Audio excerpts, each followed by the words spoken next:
Well, Mr. President, just to follow up on that, because clearly in the great state of Wyoming, lots of farmers, lots of ranchers.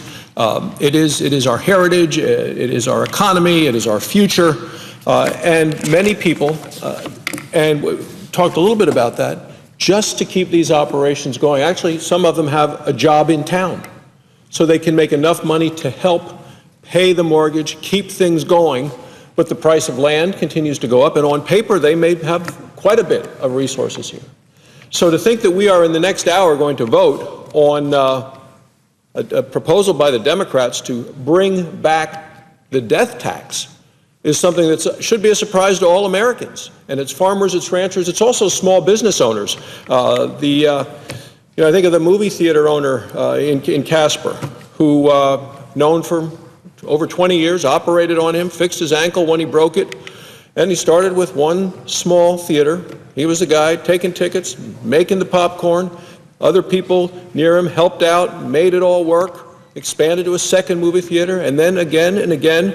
And he built this building. He built those buildings. He built the business. He made it work. He was there early. He was there late. He was there with a broom. When I hear the president say, if you have a business, you didn't build it, someone else did, I would ask the president to come to Casper, Wyoming, to meet the business owners there, to meet the guy that has the dry cleaner, to meet the florist, to meet the person with the car wash, and to meet this owner of the movie theaters, and then go around the community in the outskirts of the area to take a look in rural Wyoming at the ranchers and the farmers and hear their stories, hear their life work, hear what they have put together. And now to see a proposal on the floor of the United States Senate that says, we don't care what you did, how hard you worked, what the impact is going to be on leaving this legacy to your family. We are going to bring back the death tax, and we are coming for you.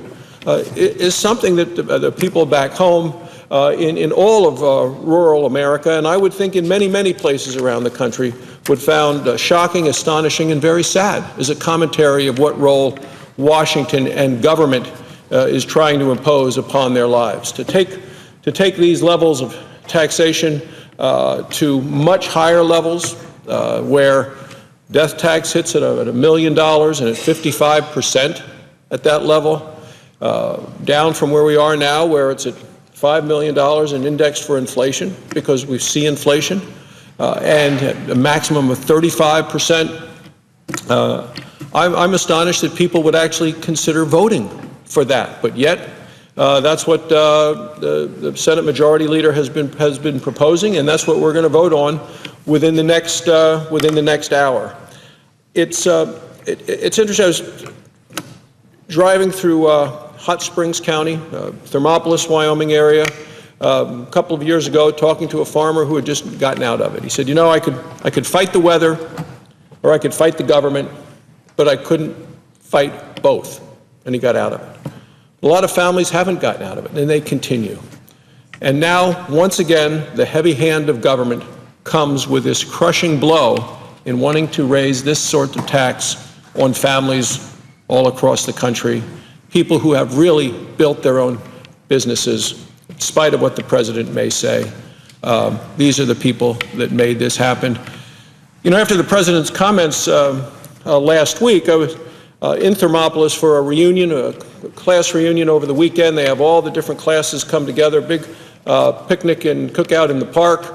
My mother-in-law, Jerry, is a member of the class that graduated quite a few years ago. It was her reunion as well.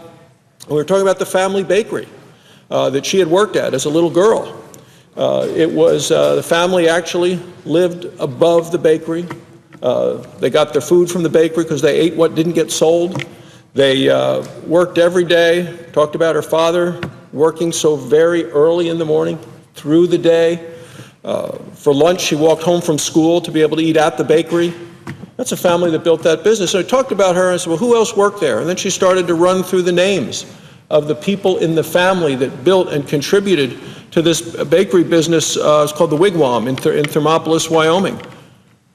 And she talked about Sonny had worked there. There are a lot of businesses and a lot of farms and a lot of ranches. I see my friend and colleague from Kansas here, where there was a Sonny who worked on that farm or on that ranch. I said, who else worked there in the bakery? She said, well, Shorty worked there too.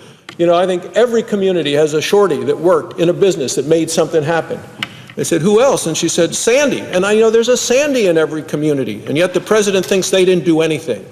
I said, who else? And she said, well, Smokey. I mean, you know, we got all these different names of people in the family who made this business, put it together, build it. Those are the people that made this business. Those are the people that the president seems to have forgotten or never met in the first place. Those are the people that built the businesses of this country. It wasn't somebody else, it was them, whose parents worked hard, got up early, the kids worked there. Everyone in the family participated, everyone contributed, and every community in this country has someone like that. And now to see the Democrats coming forth with a proposal that says you may have built a business, well, they may not believe that that family actually built the business, and we just want to tax you more when the person that really put the equity, the sweat equity into it, dies. Family end up maybe having to sell, as we've heard from the senator from Kansas and South Dakota and North Dakota. And why? Well, a lot of it is because this institution can't control the spending, so they're always looking for new ways to tax other people. The problem is not that we're taxed too little, it's that we spend too much in this institution.